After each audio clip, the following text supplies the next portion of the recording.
Hi there. Thanks for joining our webinar today. Yeah, it's our first run out, so kind of exciting as well. To get started straight away and respect time, so I'm the founder of Brass Monkey, some 3.5, 4 years ago now. And we're looking at really growing our thought leadership in the space, particularly as we move our business facing much more towards commercial. And this is our first foray into that area.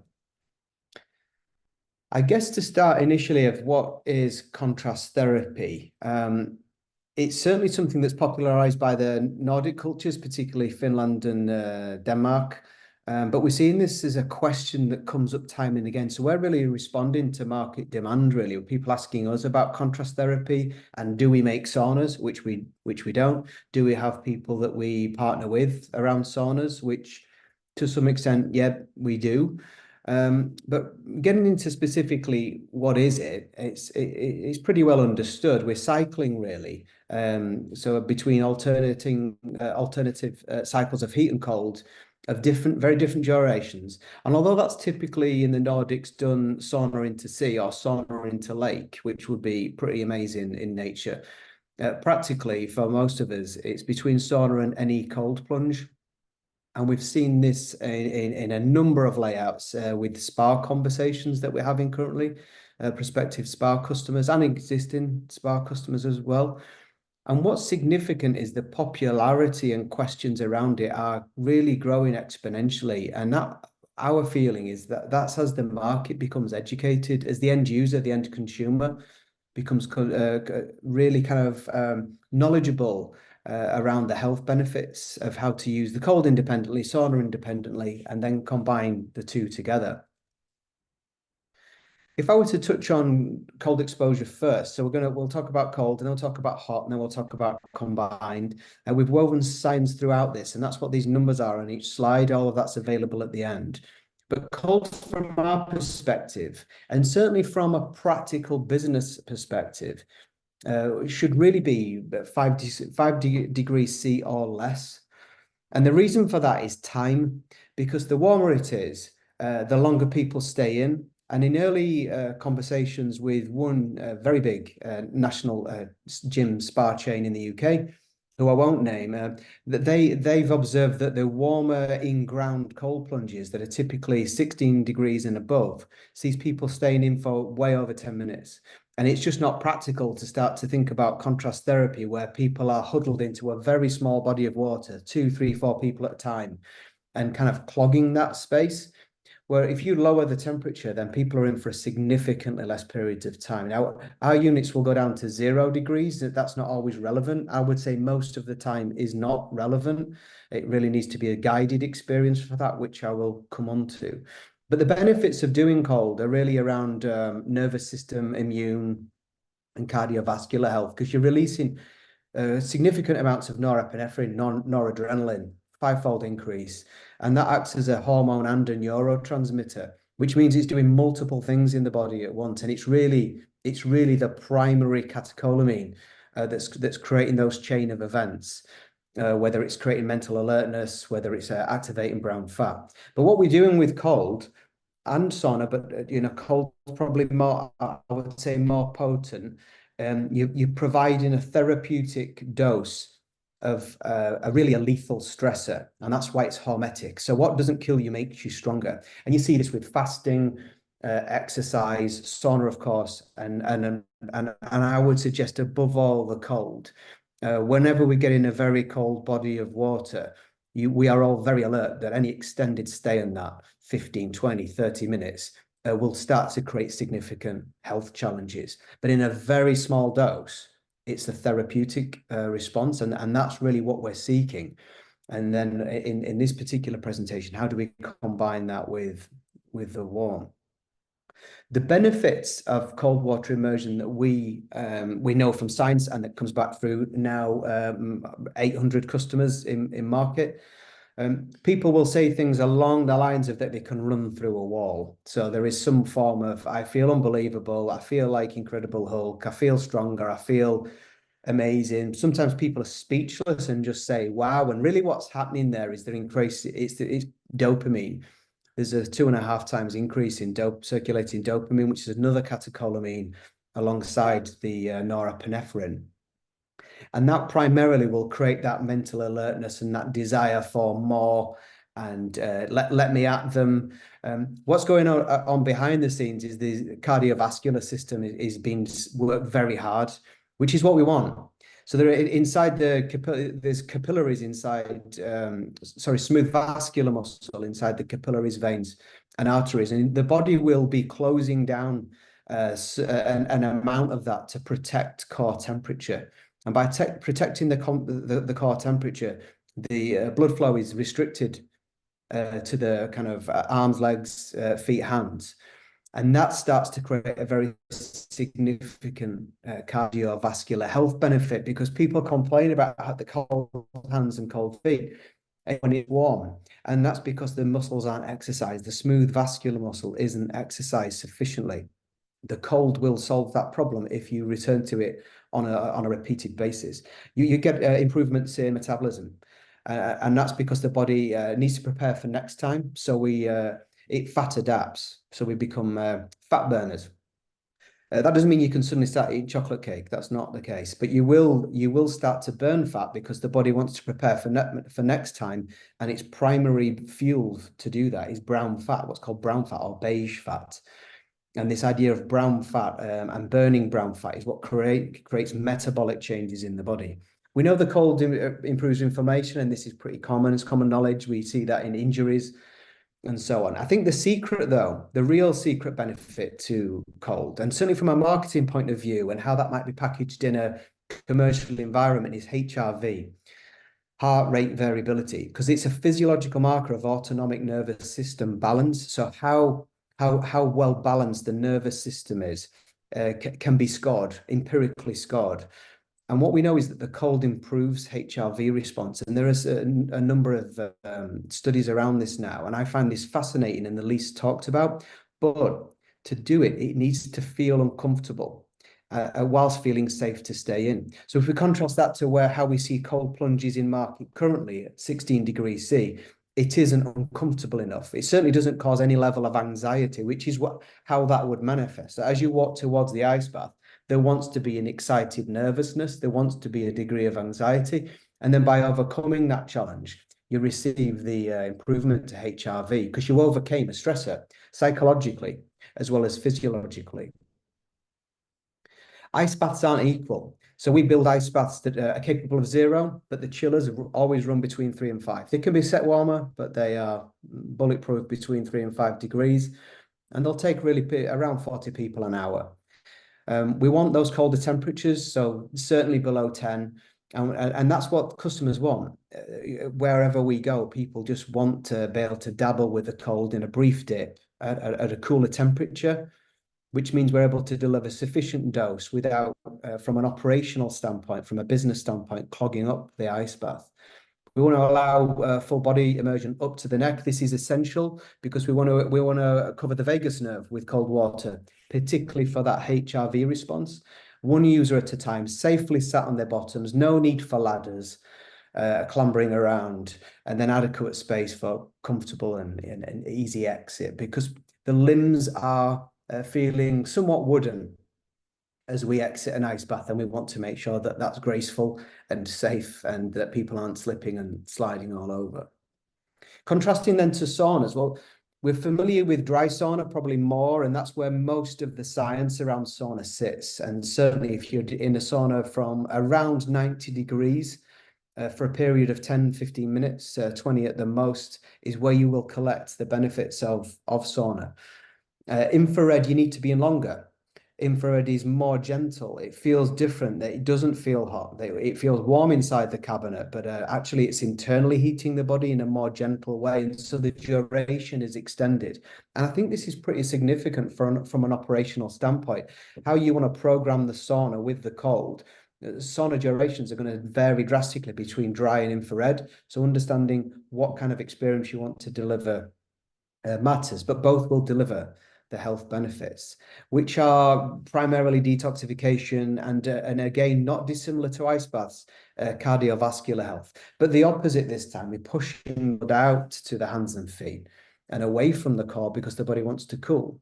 With that become muscle recovery benefits, anti-aging effects in the skin, that feeling of relaxation, which is down to the parasympathetic nervous system, and again similar to the ice bath, strangely similar to ice baths, improved HRV. And again, I think this is potentially a marketable idea within spaces that run contrast therapy. This idea of stress and managing the nervous system, I think, is pretty cool and is science backed.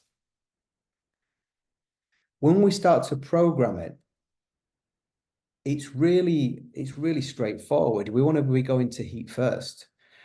So whether that is 10, 15, 20 minutes in dry or slightly longer, 30 to 60 minutes, I would say probably 30 to 40 minutes in infrared, followed by a very rapid cooling ice bath session. So not more than a minute. There's no need to be more than a minute if the intention is to go back to the cold, because we're not trying to create a metabolic change in the body.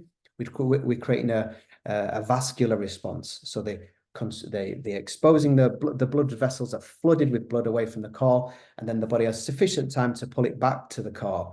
And really, this is a heat pump.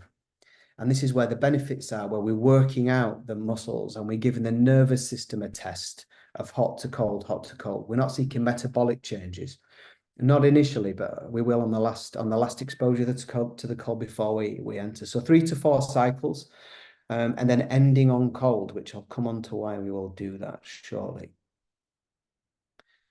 That cycling is initiating this cardiovascular benefit. So a very simple marketable idea. So the body's now a heat pump, as I already described. The blood vessels are expanding in the heat and then constricting in the cold. And this repeats time over, and we're exercising the smooth vascular muscles. It's making the cardiovascular system more responsive and efficient. And we would call this a workout. In a gym setting, it's a cardiovascular workout.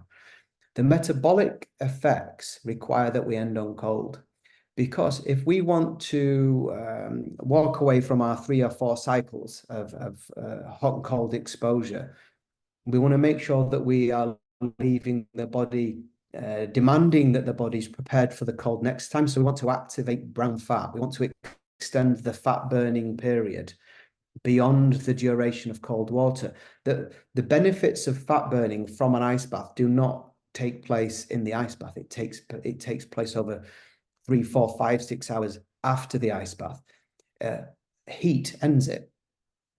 So if we end on the cold, we then, and we say to people from an operational standpoint, now, if you shower, make sure it's cool or cold to rinse off. We don't want a hot shower. We don't want a sauna, because that will end that fat burning.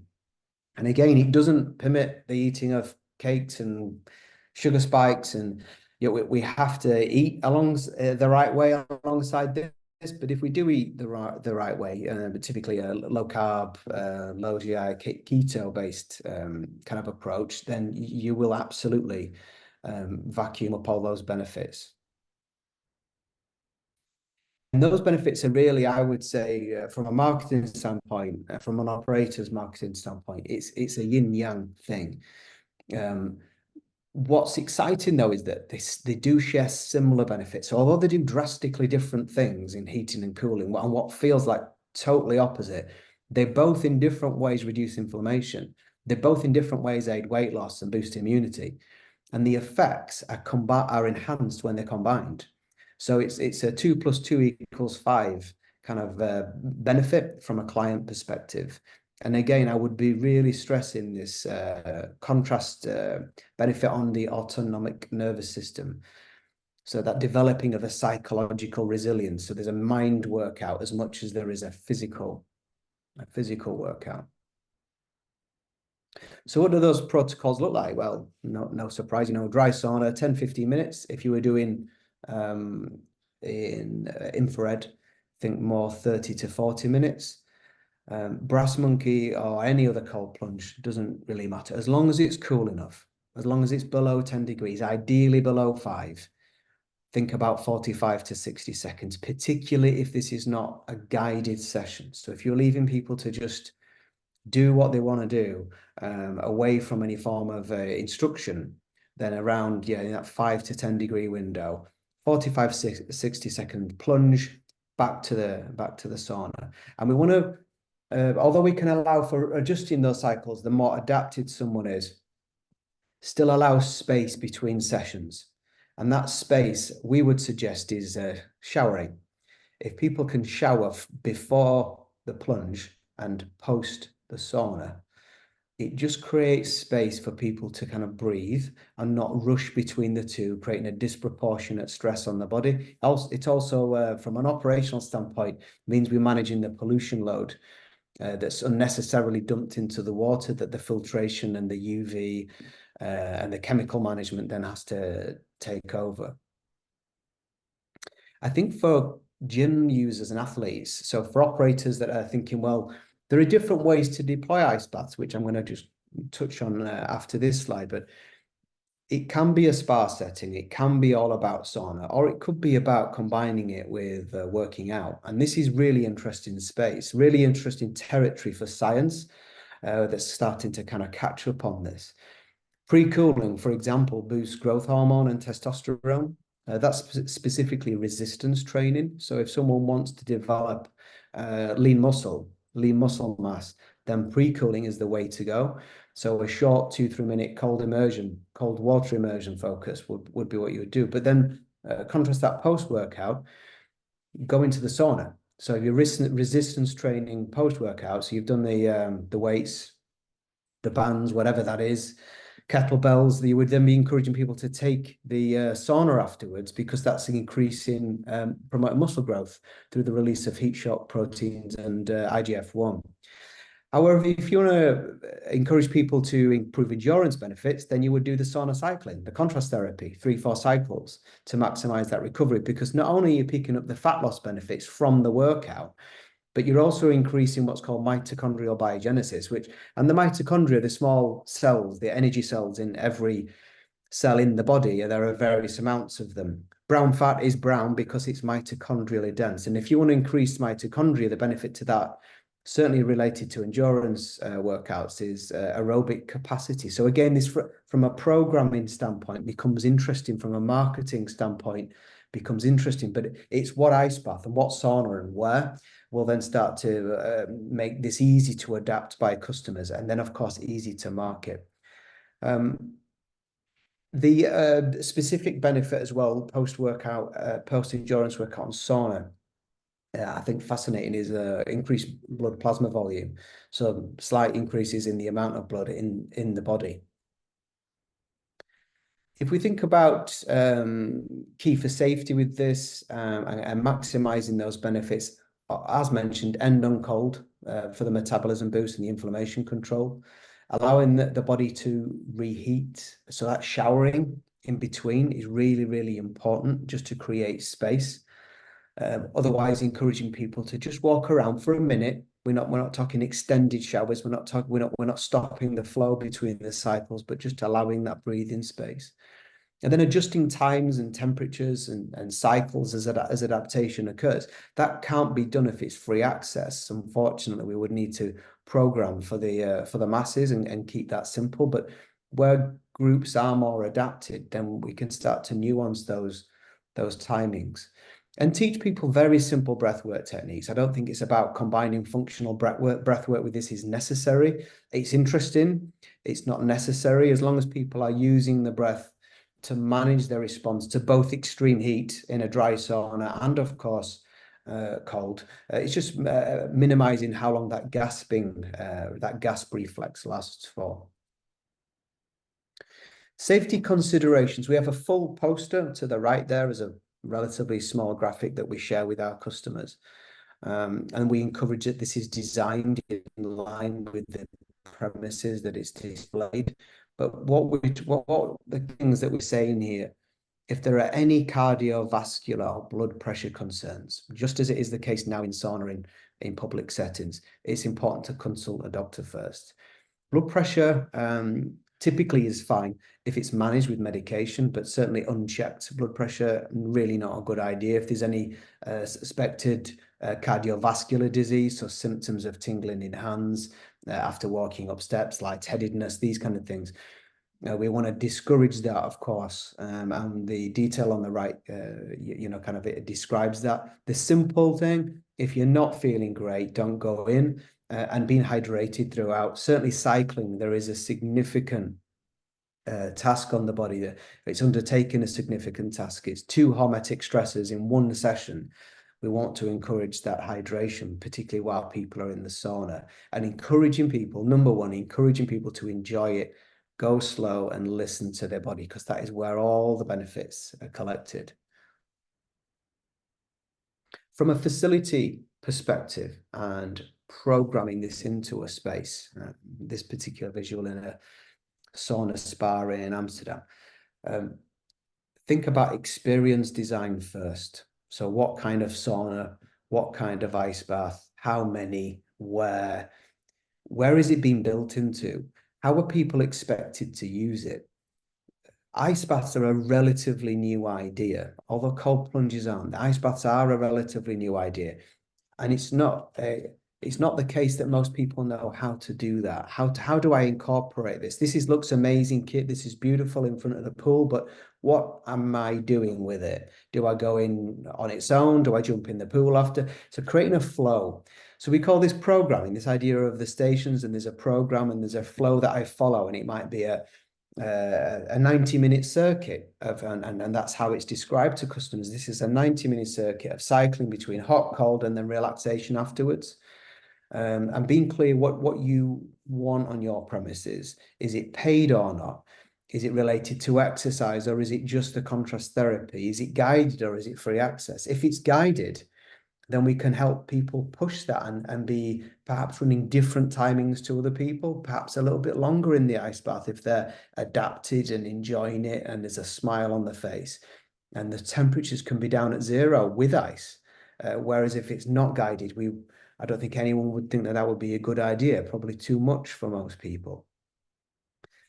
Moving on to just a few visuals to illustrate this point. So if this was this is a 3D render that we did for more of a Love Island Ibiza kind of setup. So if you were outdoors, sunken units, varying temperatures, perhaps next to a sauna, 3 ice baths and a 12-person sauna would be sufficient.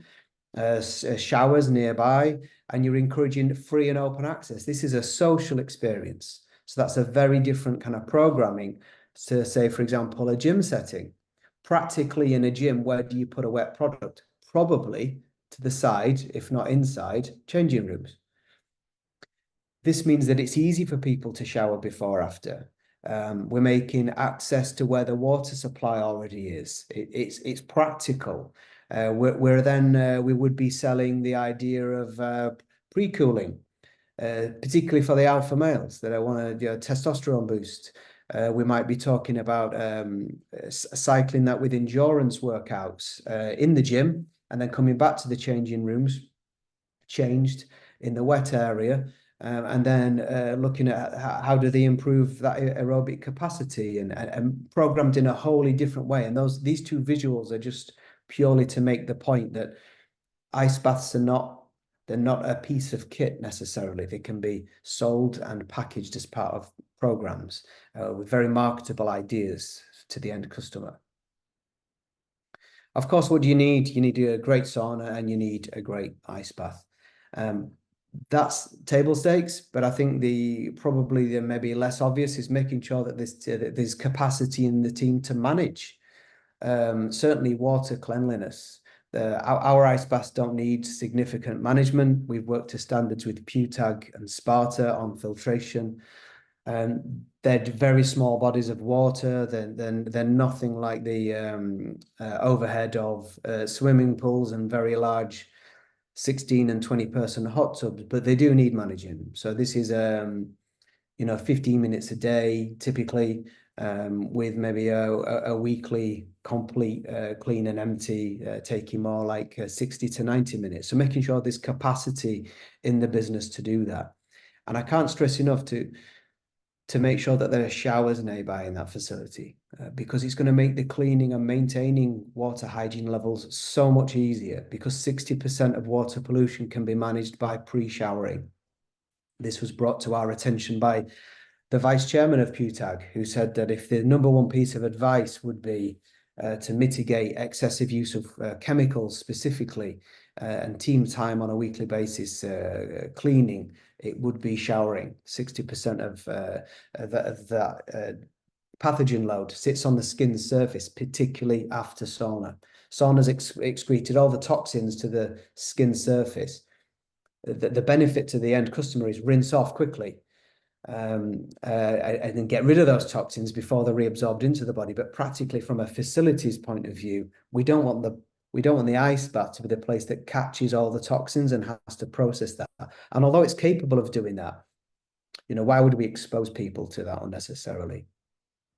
Staffing and training, the number one thing is that our staff will be practitioners of this. And they don't have a puzzled expression when people ask, how do I do it? What's it like? What should I watch for? We want people that look engaged and experienced in that. And certainly lean on your manufacturers. If it's not Brass Monkey, whoever that is, lean on them to help you embed this product. Whoever the sauna company are, lean on them to make sure that they create great advice and training for staff and can help guide those programs. Because ultimately it's excellent client service and excellent experience, isn't it? It's not about the kit, it's about the experience. From a marketing standpoint, we would say it's a thought leader opportunity. Everything in this deck that I've talked through, we've linked to 46 or 47 different pieces of science. It's an opportunity to steal that, use it, promote it, package it in a way around experiences to attract clients and demonstrate that a facility has those that knowledge and can excite customers with those ideas. And of course, there is so much opportunity in content generation. If you can run small events, get a speaker in, package that up, highly marketable kind of ideas that make it less about the kit and more about the user experience. There are a bunch of resources online. At the end of this deck, number of case studies, science papers. We have a deliberate cold exposure guide on our website, which you can go grab. And of course, a myriad of industry experts and consultants, which any manufacturer of this kit will be able to, I would hope, point you out, introduce you to, whether that's functional breathwork people or whether it's experts in the science. And yeah, final point, if you want to get in touch with us and differentiate your business, we'll be happy to talk to you about it. Just contact sales if it's specifically about sales. I am more than happy to field emails, questions immediately now or ongoing throughout next week if you want to. My email address is dan@brassmonkey.co.uk and feel free to email that. So briefly, if there's time for any questions and anyone wants to do that, then feel free.